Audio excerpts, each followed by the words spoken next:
Vous êtes très nombreux à la consulter chaque jour, mais connaissez-vous vraiment l'histoire de Netflix? Pour en savoir plus, restez quelques secondes, parce qu'on ne sait plus quoi consommer sur les plateformes du net, c'est le flixitarien.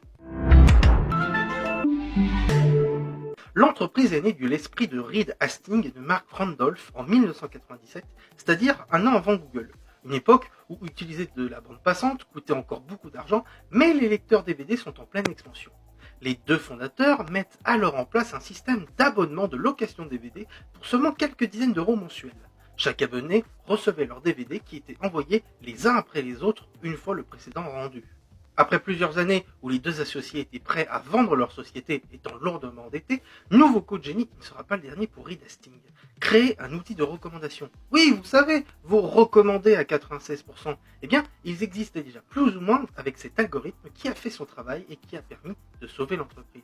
Alors que tout le monde mise désormais sur le DVD, 10 ans après la création de Netflix, c'est en voyant le passage de la musique du physique vers le numérique en 2007 qu'elle se lance comme service de streaming en ligne. En accord avec sa stratégie de base, la plateforme propose au départ uniquement des films, mais les géants de l'industrie ne l'entendent pas de cette oreille et vont vendre leur contenu de plus en plus cher à Netflix. La plateforme doit une fois de plus se retourner et se dirige autour de deux socles. Une ouverture vers les séries et la création de ses propres objets audiovisuels. Netflix permet ainsi enfin à de nombreux fidèles téléspectateurs de revoir leurs séries, comme ils le veulent et pas au gré des rediffusions. Autre stratégie dans le chapeau de Reed, nouer des partenariats de distribution avec un peu tout le monde, allant des produits Apple jusqu'aux consoles de jeux vidéo. Dans le même temps, la firme devient multinationale et conquiert le marché international entier, sauf en Chine, à qui ils revendent à une plateforme nationale cependant quelques créations pour y être indirectement présents. L'entreprise s'implante et s'imprègne de la culture locale pour produire de nouveaux contenus régionalement. Ces séries et films estampillés Original Netflix, c'est-à-dire uniquement distribués par la plateforme, représenteraient 8% du volume global disponible.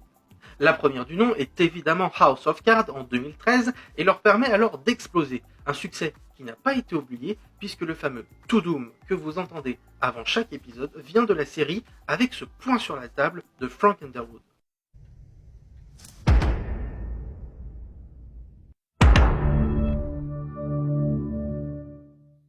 Merci d'avoir suivi cette histoire impressionnante. Si vous voulez en savoir plus, je vous conseille de regarder la vidéo bien plus détaillée de Sofiane sur YouTube et sa fascinante histoire de Netflix. Rendez-vous toute la semaine prochaine pour une nouvelle semaine de conseils quotidiens et surtout n'oubliez pas, soyez flixitariens.